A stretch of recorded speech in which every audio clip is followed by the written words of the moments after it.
कैसे हैं सब लोग? ठीक ठाक हैं, उम्मीद करता हूँ सब लोग खैरियत से होंगे। दोस्तों आज बहुत ही इंपॉर्टेंट टॉपिक हम डिस्कस करने चले हैं। ये है क्रेडिट ऑफिसर, क्रेडिट एनालिस्ट या क्रेडिट मैनेजर के नाम से, जो कि ब्रांचों में ऑफिसर तैनात होते हैं। कुछ ब्रांचों में ये डायरेक्ट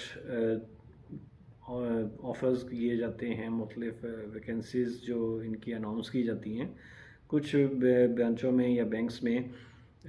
MTOs बैच को ट्रेनिंग दी जाती है बाकायदा तौर पे कैडर्स की, और फिर उसके बाद उनको ब्रांचों में रेफ़र किया जाता है, भेजा जाता है।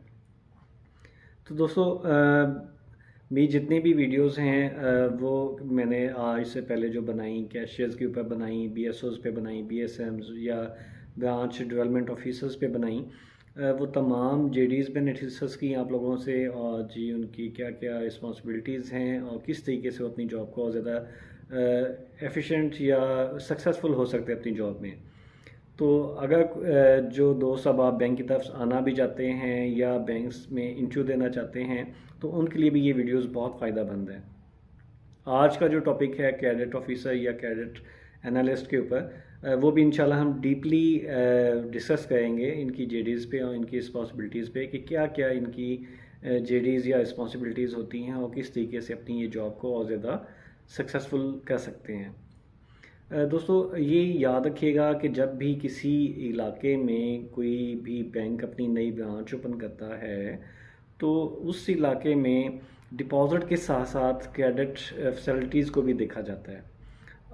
बैंक का बहुत ज़्यादा लाइसेंसिंग होता है न्यू फाइनेंसिंग पे, और इसमें अगर हम फाइनेंसिंग की टर्म को देखें तो दो तरह की होती हैं, एक फंडेड और नॉन फंडेड। फंडेड वो जिसमें आपकी कंज्यूमर फाइनेंसिंग भी होती है, आपकी बिज़नेस फाइनेंस होता है, बिज़नेस के लिए जो फाइनेंसिंग की जा रही होती है, जिसमें आपकी रनिंग फाइनेंस, आपकी टर्म फाइनेंस, बिज़नेस लोन जितने भी हैं वो सारे इसमें आ जाते हैं। कंज्यूमर को देखा जाए तो कंज्यूमर में आपका हाउस लोन, आपका क्रेडिट कार्ड, आपकी गाड़ी का लोन,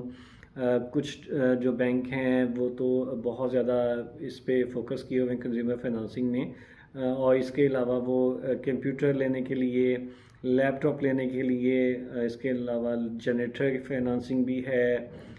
सोलर फाइनेंसिंग भी है, मोबाइल फ़ोन लेने के लिए भी फाइनेंस कर रहे हैं। तो बहुत ज़्यादा फोकस किया जा रहा है, तमाम बैंक्स अब इस तरफ आ रहे हैं कंज्यूमर फाइनेंसिंग की तरफ, क्योंकि तमाम बैंक्स ही कोशिश में होते हैं कि ज़्यादा से ज़्यादा फाइनेंसिंग की जाए, ज़्यादा से ज़्यादा लोगों को फैसिलिटेट किया जाए, चाहे वो पर्सनल लोन की मद में है, चाहे वो कंज्यूमर लोन की मद में है, चाहे वो बिज़नेस लोन की मद में है। तो ये चीज़ें तमाम बैंक्स ही लेके चल रहे हैं अपनी नई ब्रांचों को प्रॉफिटेबिलिटी की तरफ लाने के लिए। एक चीज़ याद रखिएगा कि बैंक में जो भी डेजिग्नेशन है, चाहे वो कैशियर का है, चाहे वो BSO है, चाहे वो BSM है, या ये जो हम टॉपिक डिस्कस करने लगे हैं क्रेडिट एनालिस्ट का, तो उनके लिए, सब के लिए उस ऑर्गेनाइजेशन या उस बैंक की प्रोडक्ट्स का नॉलेज होना बहुत इम्पॉर्टेंट है। नॉलेज के बगैर आप कुछ भी नहीं हैं, बिल्कुल एक साफ और कोई कागज़ की तरह। जब तक कि आप नॉलेज नहीं रखेंगे तब तक आप क्लाइंट को फेस नहीं कर सकते। क्लाइंट हमसे ज़्यादा समझदार भी होता है और क्लाइंट हमसे ज़्यादा नॉलेज भी रखता है, लेकिन आप जब तक अपने नॉलेज को पॉलिश नहीं करेंगे, अपने गेस्चर को, अपने बॉडी लैंग्वेज को सही नहीं रखेंगे, आप क्लाइंट को अच्छे तरीके से मार्केट नहीं कर सकते। अब क्रेडिट ऑफिसर की सबसे पहली रिस्पॉन्सिबिलिटी यही आती है कि उसे अपनी प्रोडक्ट्स के मतलब नो हाउ होना चाहिए। सेकंड, देखा जाए तो जब भी किसी ब्रांच में एक कस्टमर लोन की फैसिलिटीज़ के लिए आता है, तो पहले तो हमें ये देखें कि वो किस तरह का लोन चाहता है। आया कि वो कंज्यूमर फाइनेंसिंग के लिए आया है, तो हमें कंज्यूमर डिपार्टमेंट की तरफ रेफर कर देना चाहिए अगर आप कंज्यूमर डील नहीं कर रहे तो।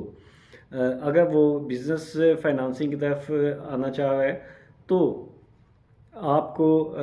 ये देखना होगा कि उसका बिज़नेस किस तरह का है, और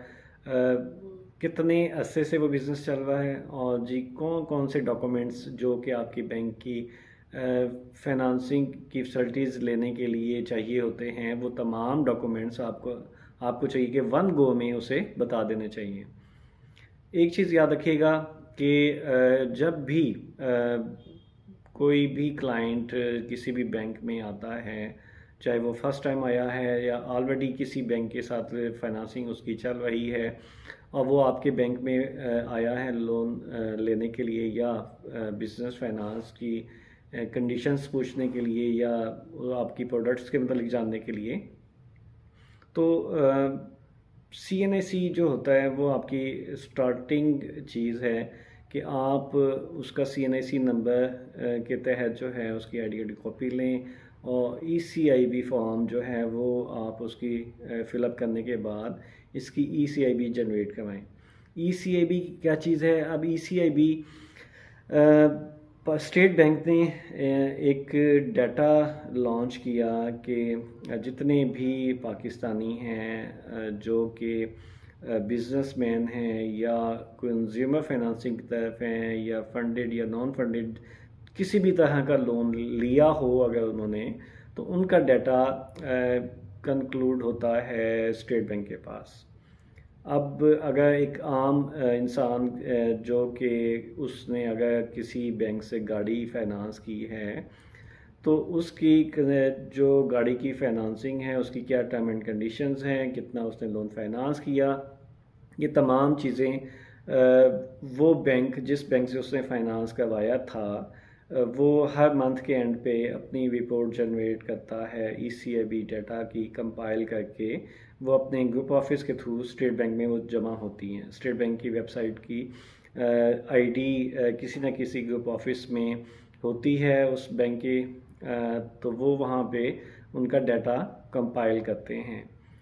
तो ये तमाम बैंकों में प्रोसीजर चल रहा होता है और इसको मॉनिटर कर रहा होता है स्टेट बैंक। अब ECIB क्या चीज़ है? ECIB एक ऐसा फॉर्म है, एक ऐसा डाटा है जहाँ से आपको इन्फॉर्मेशन मिलती है कि जो कस्टमर आपके सामने बैठा है किसी भी प्रोडक्ट की इंफॉर्मेशन लेने के लिए या लोन लेने के लिए आया हुआ है, तो आप उसका पहले शनाख्ती कार्ड के तहत ECIB डाटा जनरेट करवाते हैं जिसमें आपके पास मुकम्मल तफसील आ जाती है कि जब से इसका आईडी कार्ड बना तब से लेके आज तक उसने किस किस बैंक से फाइनेंसिंग ली थी या नहीं ली थी। आया कि वो फ्रेश क्लाइंट है, फर्स्ट टाइम बैंक में आया है लोन की फैसिलिटी के लिए, या ऑलरेडी वो लोन की कोई ना कोई फैसिलिटी किसी न किसी दूसरे बैंक से ले रहा है। इसका तमाम डाटा जो है, तमाम इंफॉर्मेशन जो है वो आपको ECIB से रिपोर्ट से मिलती है। और दूसरा एक चीज़ याद रखिएगा कि ECIB डाटा से ही हमें पता चलता है कि आया कि अगर उस ने किसी भी दूसरे बैंक से फाइनेंसिंग ली थी तो उसका पे बैक कैसा रहा, उस बैंक के साथ उसका रिलेशन कैसा था,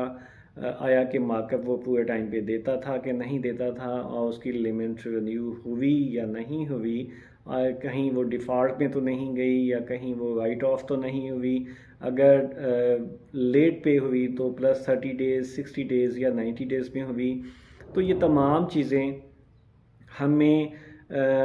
या किसी भी क्रेडिट एनालिस्ट को, किसी भी क्रेडिट मैनेजर को डिसीजन लेने में एक आसानी देती है। ECIB डाटा जो है वो आपको डिसीजन लेने में बहुत फ़ायदा मंद देती है। जब कभी भी ECIB डाटा आपको मिलता है तो उसको आप डीपली स्टडी करें, उसमें देखें कि उसने पहले कौन कौन सी फैसिलिटीज़ ली थी, कंज्यूमर फाइनेंसिंग ली थी, आया कि कोई बिजनेस फाइनेंसिंग ली थी, और उससे ये भी चीज़ जान लीजिएगा कि उसका बिहेवियर, उसका पे बैक कैसा था किसी भी बैंक के साथ, आया कि उसकी लिमिट जो चल रही थी वो सही चली या लेट पेमेंट वो करता था, उसका कैसा रहा पूरा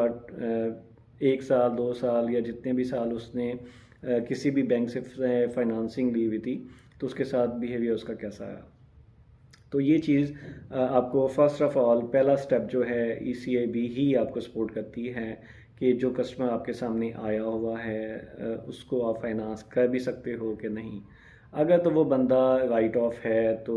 कोई भी बैंक ऐसे कस्टमर के नज़दीक नहीं जाता, उनको इन्फॉर्मेशन ठीक है आपने दे दी, लेकिन ECIB डाटा ख़राब होने के बावजूद भी राइट ऑफ उसके ऑलरेडी लोन हैं। ECIB डाटा आपको बता रहा है कि जी ये बंदा ऑलरेडी डिफ़ॉल्टर है या राइट ऑफ होया हुआ है उसका कोई भी लोन। तो स्टेट बैंक ये कहता है कि आप ऐसे बंदे को, ऐसे ऑर्गेनाइजेशन को, ऐसे अपने क्लाइंट को, कंज्यूमर को आप लोन फाइनेंस ना करें। तो स्टेट बैंक इसीलिए ECIB डाटा जनरेट करता है ताकि किसी भी बैंक के साथ कोई इस तरह का क्लाइंट ना कह लें कि फ्रॉड करे, या कोई इस तरह का क्लाइंट ना कह लें कि आए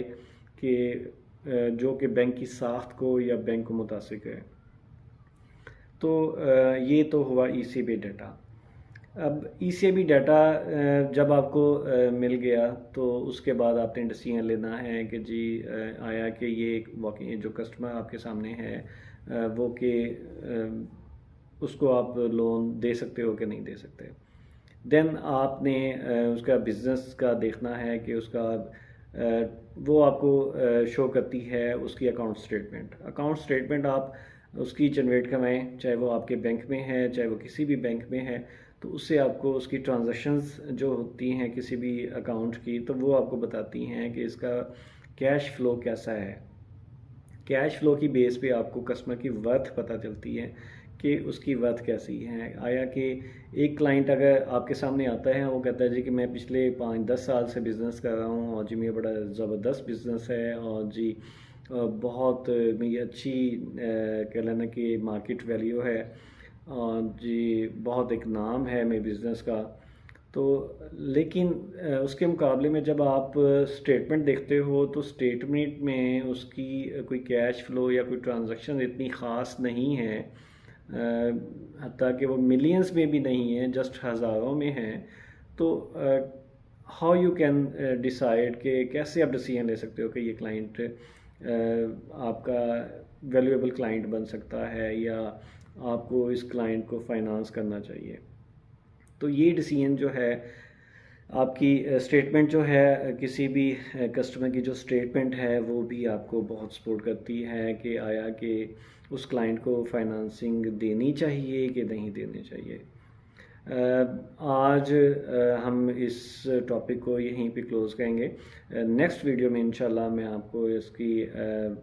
और क्या क्या रिस्पॉन्सिबिलिटीज़ हैं वो डिस्कस करेंगे। तब तक के लिए इजाज़त दीजिएगा। अल्लाह हाफिज़।